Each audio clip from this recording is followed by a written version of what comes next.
I never got a partial request. I never got a full request. I never got on the phone with an agent to like talk about my work. I was completely and utterly ignored, like, forever.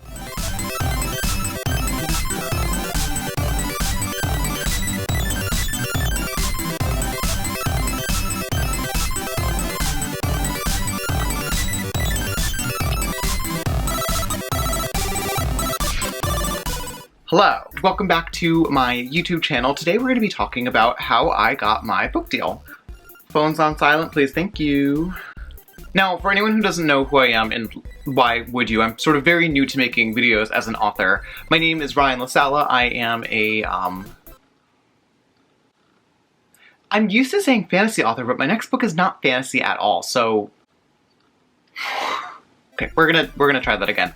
My name is Ryan Sala, and I am a writer. I'm an author, a traditionally published author. That'll matter in a second, just stay tuned. I've been published once. My first book, Reverie, came out in December 2019, and I have another book coming out in January 2021. Oh, actually, hold on. I have them right here. This book came out in December. This book is coming out next January. If you want more information about my books, I'm sure I probably will have like other videos on them. I'll also leave links down below if you want to check them out. But today's video is going to be about how I got my book deal, because I think it's always like kind of fun to learn about how people got to where they are. So this is my story. I don't know how people do this in like one take. Some of you are just so good at this. It takes me like 16 tries to get through like a single sentence, and that sentence is still garbage by the end of it, which means I just like keep going thinking like I can turn this into like not garbage, but then it's just more garbage. Anyhow, why we're here. So I wanted to talk about my particular story towards publication, in part because something that I have derived great value out of as a new writer, as someone that was sort of navigating the waters of publishing without a ton of know-how personally, was listening to other writers talk about their own stories and how they got to publication, how they managed to get a book deal. And something that you're going to notice really quickly the more of these stories that you listen to is that it's an incredibly consistent process in some ways. Like, you'll notice that there are milestones like querying and getting an agent and getting a book deal, and those things tend to stay true from case to case, but the actual like pathway between those milestones is like completely zany. It's just like absolutely banana land. Like, no one writer has the same story as somebody else, and like I know that my story is like super specific too, and I think that's really good to point out because I think it's really easy to draw comparisons between you and your peers because you're, you know, conceptually pacing against the same milestones. You think that you're supposed to be at the same spots and that there's a very sort of like linear track.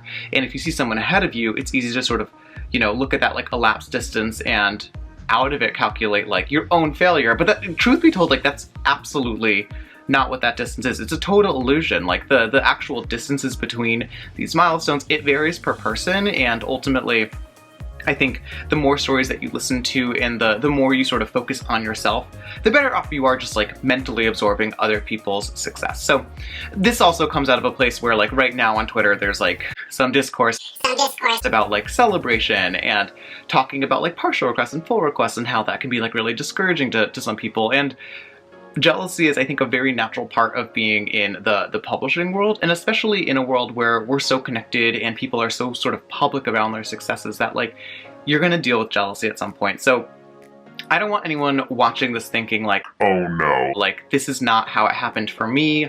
I'm gonna be like an utter disgrace and failure. Because the truth of the matter is that a few years ago, like, that's how I would think about these things, and I was absolutely totally wrong. I would beat myself up about like these like, you know, these like levels really, and they don't really end up mattering. What matters is that you focus on what you are doing and make sure that you're doing the best that you can at whatever like point that you're at, and you're looking to unlock that one specific door. If you look too far ahead, it's really easy to just perceive like all that's in front of you, all those layers and all those gates, and that'll sort of compound your stress and your anxiety, and then like suddenly you're just like stuck still. So don't do that. Don't do what I did. Okay, so in my newbie tag video, you hear that? Shh. Anyhow, so I got my start writing in high school. I was reading a bunch of like young adult novels at the time, and this is back in the day of like Twilight and Hunger Games, and I was so like fascinated, like darkly fascinated by the fact that like there just happened to be like no queer people in any of these books, and in high school, like I was this, like I was like out, I always had like weird colored hair, I wore like Hello Kitty like sweaters and like fingerless gloves, like I was like very, very eccentric, and so I was looking for sort of like myself in the mirror that media is, and not finding it whatsoever.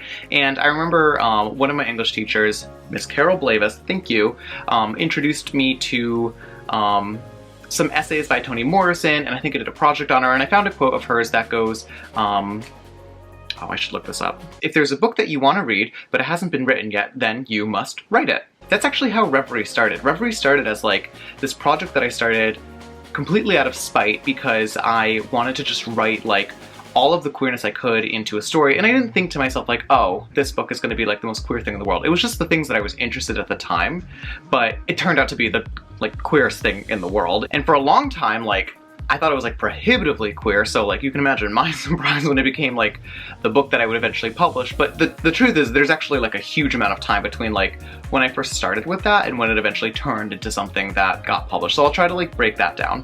So I started writing in high school, but I didn't go to college or anything for writing, and sometimes I wish that I did, because honestly, like, I would love to have had that like liberal arts experience, and I'm like a girl in like an ugly wool skirt, like clutching my book. These are books. I'm clutching books to my chest, and I'm like, I don't know, like running across the quad at like Oberlin or something like that, and I feel like I'm like losing the plot of this. The point is, I didn't go to school for writing. My degree is this like jumbled mess of like neuroscience, anthropology, and like international affairs, but not much to do with like anything creative. And I actually think that the only class that I had in college that had to do with creative writing, I did because it was required, and it wasn't even like the right class. Like, I accidentally entered myself into this like workshop that was for like people that had been writing for a lot longer, and we had to write short stories, and there was no like instruction or direction. You just like wrote short stories, you had like read them out loud to the class, and they just like tore them apart. And actually, the story that got the least amount of criticism in that class was a young adult story, sort of the second like piece of like young adult fiction I'd ever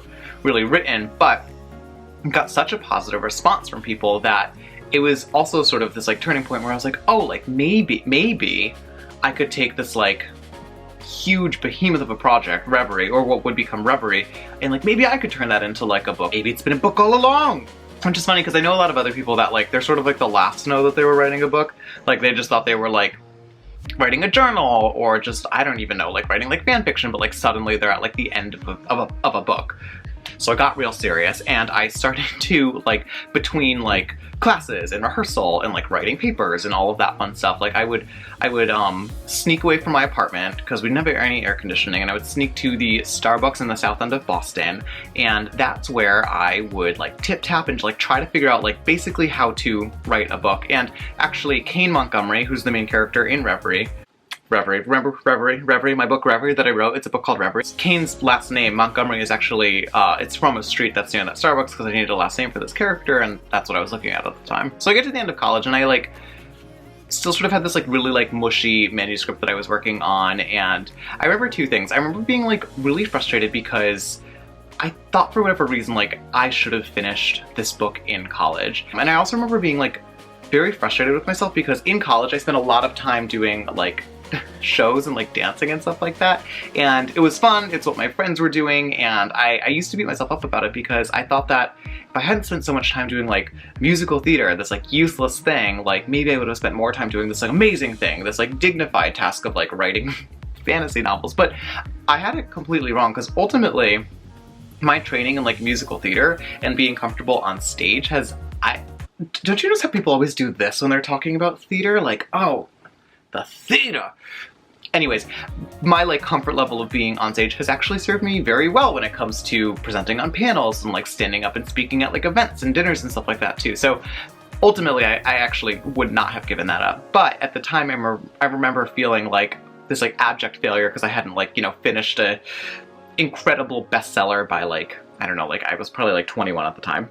The other thing is I graduated college in the middle of the winter. I ended up graduating college a semester early. Because it was the middle of winter, like, I wasn't that motivated to, like, look for a job, and also, like, places weren't hiring, and it was, like, the holiday season, literally, and so I went home to live with my parents in Connecticut, and I resumed working at my high school job at a Ben & Jerry's, except now I was, like, paid a little bit more, and I would train other employees, and so even though I wasn't, like, in a manager role, I like went on a total power trip. I would like used to make my employees call me, used to make them call me their scoopervisor. And then like if like our boss wasn't around, they had to call me the scoopreme. Oh, that is so good. And actually, like, I like secretly love that job, but at the time I remember being like, what am I doing? I'm like standing in an ice cream store in like the dead of winter in Connecticut. No one's coming in.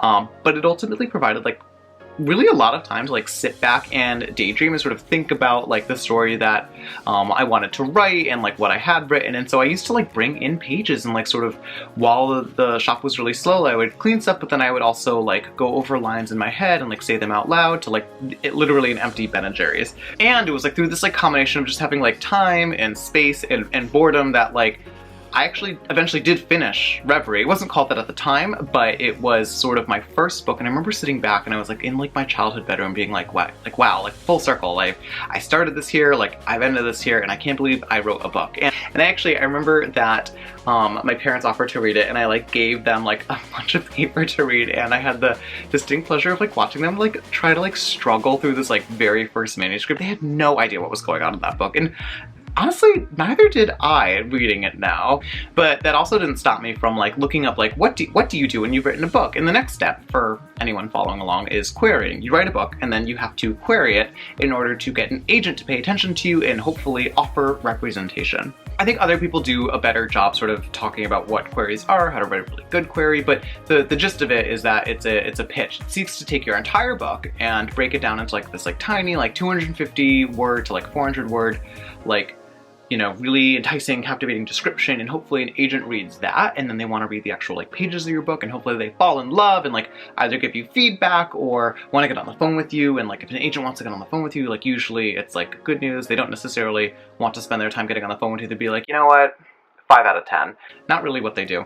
So in my mind, I was like, oh, I'm gonna like write this amazing query. Like I've written this like super cool book. Like my parents love it, which was a total lie. And I'm gonna get like the best agent in the world, and it's gonna happen like that. And plot twist. So that didn't happen for me. I never got a partial request. I never got a full request. I never got on the phone with an agent to like talk about my work. I was completely and utterly ignored, like forever. While I was querying, I ended up getting a job. I moved back to Boston, and for a year and a half, I actually didn't touch my book really at all. I was still querying, but I was in this really intense job. It was my first job out of college. I really wanted to do well, and it was a great job, but it was one of those jobs that like wasn't a ton of work-life balance, and it required like a lot of like emotional energy along with just like mind rigor. I don't know if that's a thing, but I had like a lot of like brain power, and by the end of the day I was just so completely exhausted and drained that like I couldn't even like call my mom. I would just like go to bed and not touch my book, and I was sending out queries on weekends and stuff like that too, but for the most part like I was still sort of trapped in this like cycle, and that like cycle of rejection continued for a long time until like I guess until finally, like, again, like, my ego and envy and spite, sort of these, like, you know, these demons that I've always had just sort of, like, came out of nowhere, and they were like, you're not doing it. Like, what you want to do is not what you are doing, and, like, yes, you've got this job, and, like, yes, things are comfortable, but, like, you are being complacent, and, like, you could be doing better. And now I wouldn't necessarily, like, support pep talking yourself like that, but it was handy to kind of have an idea of like the dreams that I had in mind for myself, and being able to look at the current steps that I was taking towards those dreams, and recognizing that I wasn't making enough room in my life for real improvement. I was sort of trapped in what I would describe as kind of this like cyclical thing of not really working on my writing and just sort of expecting people to take me seriously regardless. Like I wasn't really taking the feedback that I was getting. I was just taking the same thing and putting it in people's hands, and then I was totally shocked when they didn't want it. So I made a bunch of changes. I left that job, and I moved out of the middle of Boston to a much more sort of like remote location, because I thought it would be a better place to sort of like isolate and write and sort of spend time actually in my house and not like, you know, at Starbucks and like walking around and like going to parks and stuff like that. And all of the media that I started to consume, I made sure that it had in some way something to do with what I was looking to achieve. And so this is what I think is really helpful.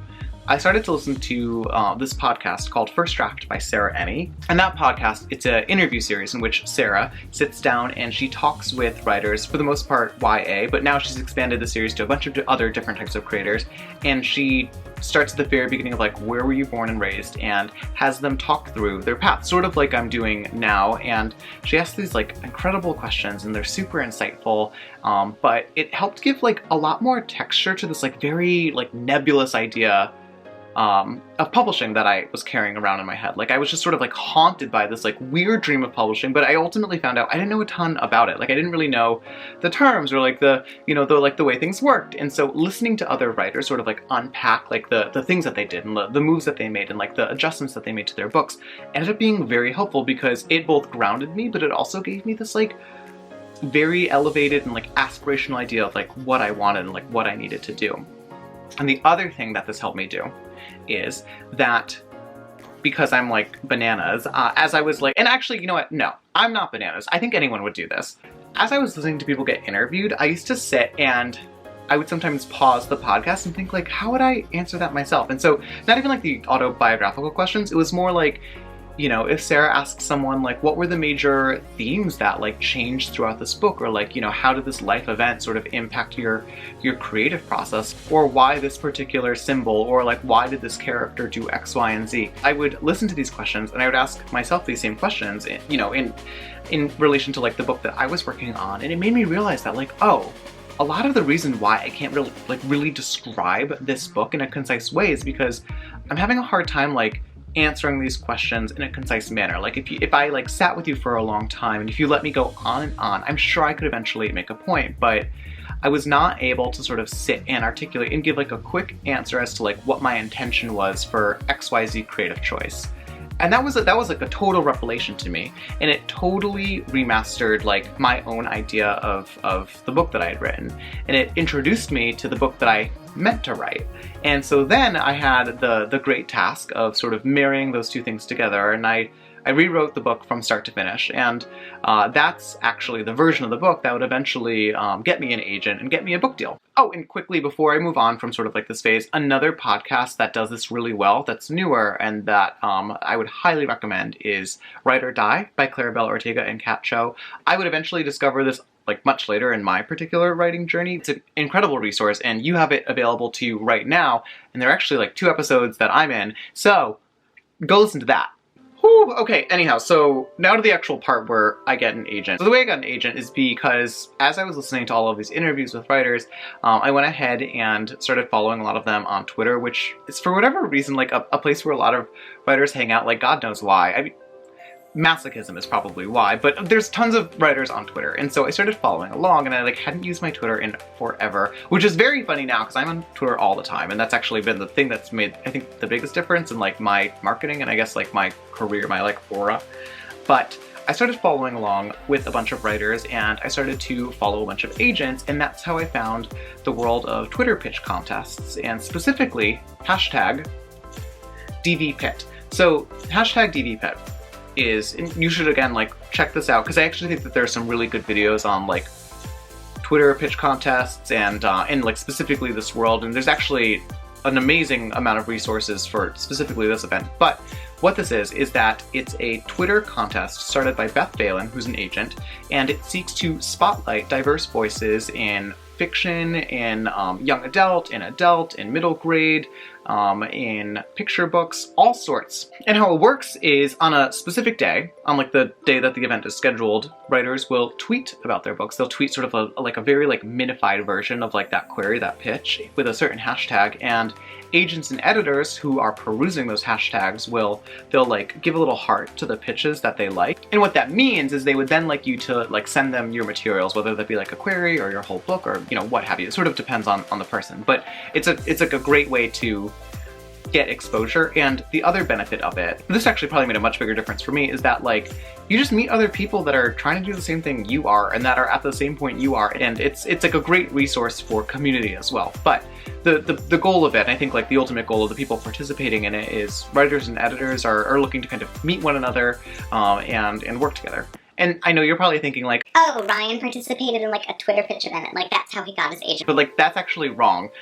once again, like, some agents liked my stuff and I would like query them, and like no one wanted this book. No one wanted it, which is fine. I actually don't harbor any like ill will towards any of these people, because I again like recognize like the difficulty that is like this book Reverie, and ultimately, like, just to give you an idea, like, agents are looking for books that they think that they can sell, that they can really sort of stand behind and defend, and not from like a point of like, oh, I really like this or this matches my taste, but from a point of like, oh, in this industry, which is really tough, which is really competitive, that has like very exacting standards that are, you know, at once super specific but like very opaque to everyone involved, like, an agent needs to know that they can do right by the writer that they're offering representation to. And so if an agent doesn't offer you representation, it's not because they like hate your guts or like hate your writing or like think your book is awful. Oftentimes it just comes down to whether or not they feel like they are the best advocate for it. And I was lucky enough to talk with a bunch of agents who were like, oh, you know what, like, I really like you, I think this book is great, but like, I am not the best advocate for this. I would be doing you a disservice if I were to waste your time right now. So I'm just gonna let you know, like, you should find somebody else. And that was tough to hear, and I definitely didn't hear it that way when, you know, when I was hearing it, but looking back, I can recognize that these were super valid decisions. And so this is why, like, I'm friends with these people now. I see them at events, like, we're close, like, we hang out, and it's in part because I didn't, like, you know, completely like fester in this like particular rejection. I was also like, you know, I was at the same time guaranteeing myself that eventually I would get past this hurdle, and that it wasn't worth the resentment, that eventually, like, you know, these people were going to be my colleagues. And I thought of them as my colleagues, like, even then, which perhaps is like a little bit delusional, but I think that kind of like helped me get by like some of the more like, you know, evil inclined feelings that like come to mind when someone tells you like no on your dreams. So what did happen though is that a few editors started to notice me, and suddenly I had these editors that were requesting to read my book, and so I sent it out to them, like, not really thinking anything was going to happen, and like months went by, and lo and behold, these editors got back to me, like, for whatever reason, but it's not for whatever reason, like, these editors, who I'm like still friends with, like, they were like queer people in the industry that saw a book that they were like, you know what, this needs work. This person probably is gonna have to like fight an uphill battle, but like this is a book that I want to defend, that I want to publish. And so they took huge chances on me and spent much more time than I ever would have thought, like helping me make my book a lot better, and sort of providing notes that, like, you know, that are typically given to an author that's actually like in their stable of authors. And so for that, I am very grateful. I like can't, I mean, even now, like, I can't believe that, like, people spent that kind of time on me, and I was, like, really, you know, I thought that I was nobody, but again, like, you're not nobody. You are the person that these editors and that these agents are looking for, and so that's why it's important to sort of be out there and be ready for good news and good luck, but you have to be prepared for it. And so all of the work that I had done prior, I felt like sort of set me up for that, and for being in a position where if an editor asked me, like, why this particular creative choice, or like, why not this, like, because I had thought about it and because I had sort of written with such intention, I had answers to these things and was able to sort of talk with an editor on like an actual like editorial level, and not sort of just be stuck being like, well, you know, it's what I feel. Months go by, and then suddenly one of these editors emails me. I actually think it was like a Twitter DM, and they were like, oh, by the way, I just wanted to let you know that I am looking to take this book to acquisitions. And I was like, oh, cool. Because I didn't know what that was. Again, like, I was not working with an agent, so a lot of the, like, actual, like, small steps that, like, stand between you and a book deal, like, I didn't know what those were. And acquisitions is, like, it's a huge deal. What an acquisitions meeting is it'll vary, like, place to place, but the gist of it is that it's like a big meeting where the editors get together and sort of talk to one another about the projects that they're interested in acquiring and sort of taking on and buying in a book deal. And they talk about like the pros and the cons and the marketing and the positioning and like this and that. And they seek to generate sort of like internal buy-in and eventually get sign off on making that acquisition, about like offering that book deal. So I got that DM, and then I Googled acquisitions. I remember this because I was at the gym at the time, and I was just like sitting on like a bench doing like a bench press or something like that. I started to panic because I didn't really know what to do. So what I did is I emailed all of the agents that I was currently in process with from DV Pit. They had like requested my query, and it takes a long time for them to like read and like digest everything and get back to them. But I emailed all of them, and I was like, hello, you do not know who I am, or like maybe you do because we've like talked on Twitter a little bit, but I am in a situation in which an editor is looking to bring me to acquisitions, and I do not know what to do, but I know that this meeting is like coming up next week. Like, is there any chance that you could, I don't know, like, respond to me, please?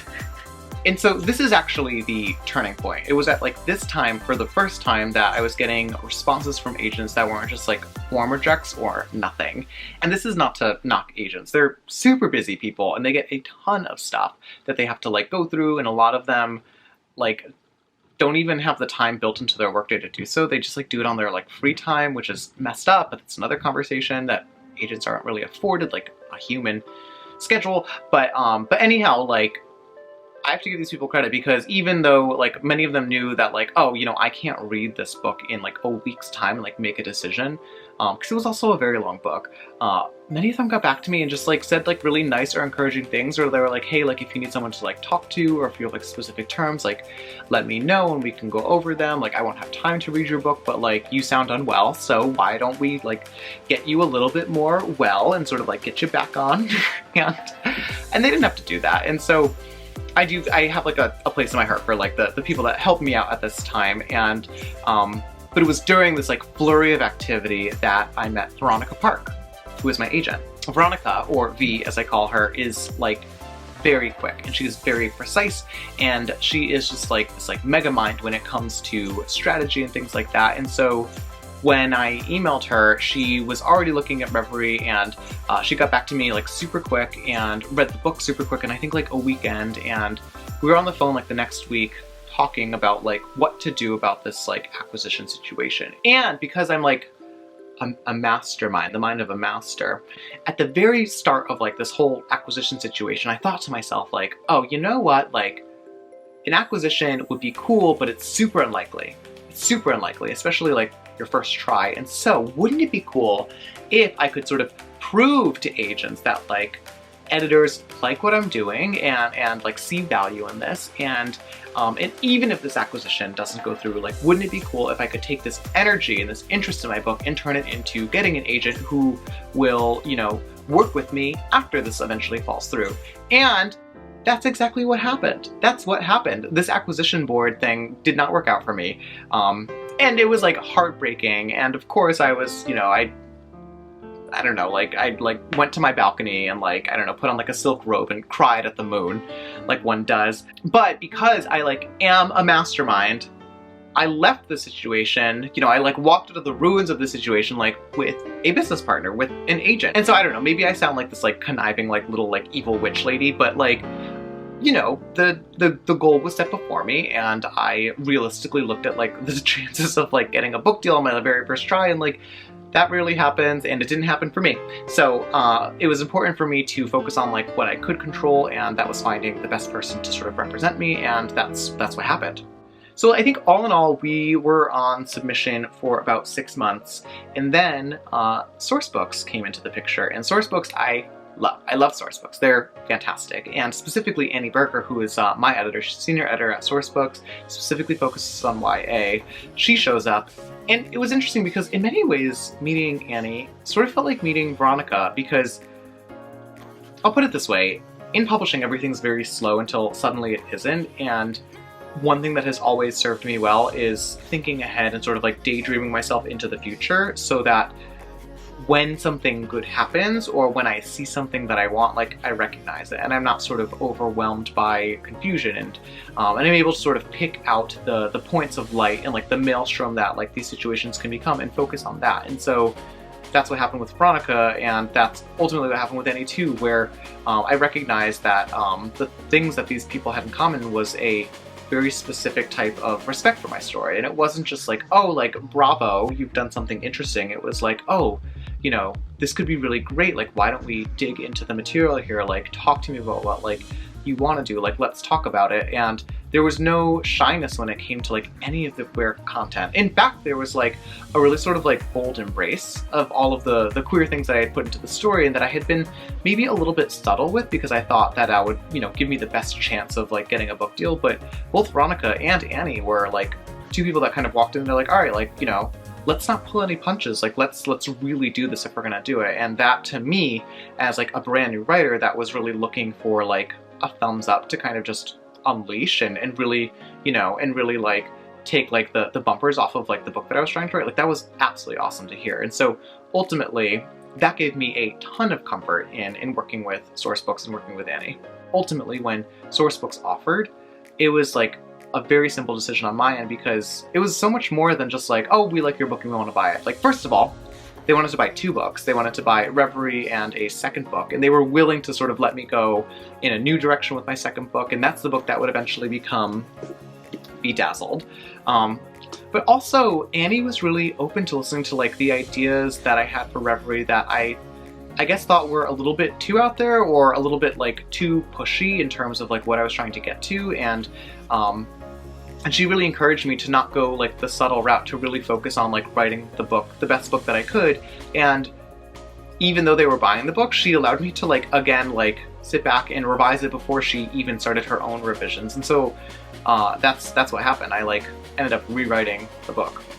Okay, so the actual call where, you know, you get like the good news. And the call is sort of that like big celebratory moment, and I'm not going to go into a ton of detail on this. At the time that I got this news, I was going through some pretty like significant family stuff. An interesting thing about going through like a big emotional upheaval is that it takes a ton of energy, and it takes a ton of focus, and oftentimes like your memories of like other things kind of blur. And while my dreams were coming true, it was surprisingly, you know, not the most significant thing that was happening to me. And so I do remember like bits and pieces of this, but it was sort of like very murky at the time for me, and I remember being really excited, but at the same time like really sad about other stuff. And I don't know, maybe eventually I'll do a video about this particular thing, but I unfortunately don't have like this like big, grand, victorious moment. But I did come out of it, you know, with a book deal, and that's where things get better. Like, I'm sorry that this sort of took a sad turn, but the point being is that like, life sort of happens while all this other stuff is happening, and it definitely happened to me while I was, you know, still like struggling down this path and trying to figure it out. And ultimately, like, a great thing happened. I was sort of managed to make a great thing happen for myself with a ton of support from a bunch of different people from like every angle of my life. And yeah, so that's how I eventually got to the actual book deal. And of course, like, tons of stuff happens after this. Now, I will unpack that in like other videos, but hopefully this was elucidating. Hopefully hearing about like the ups and downs of like my particular journey, like, I don't know, gave you some context to sort of what it's like to go through all of that. I hope it's encouraging knowing that, like, you know, someone who has at this point like 2 books that is coming out has failed as much and as often and as thoroughly as me. And if you have questions about any of this stuff, absolutely feel free to ask. I'm happy to dig into any of this. The point of this video was sort of a big overview of my particular progress, but again, you know, there's so much that I had to leave out because of time, and there's so many other stories that I think are absolutely interesting. So honestly, comment with like whatever your particular story is, or like the things that you've dealt with, and I'm sure you're gonna see somebody else that's dealt with something super similar. Being resilient is tough to do alone, and so finding other people talking about it, I think, is a very handy thing. That's a big reason why I wanted to make this video, so I hope it was helpful. All right, thank you so much for coming. Oh, so good seeing you. Okay, all right. Mwah. Mwah. All right. Bye.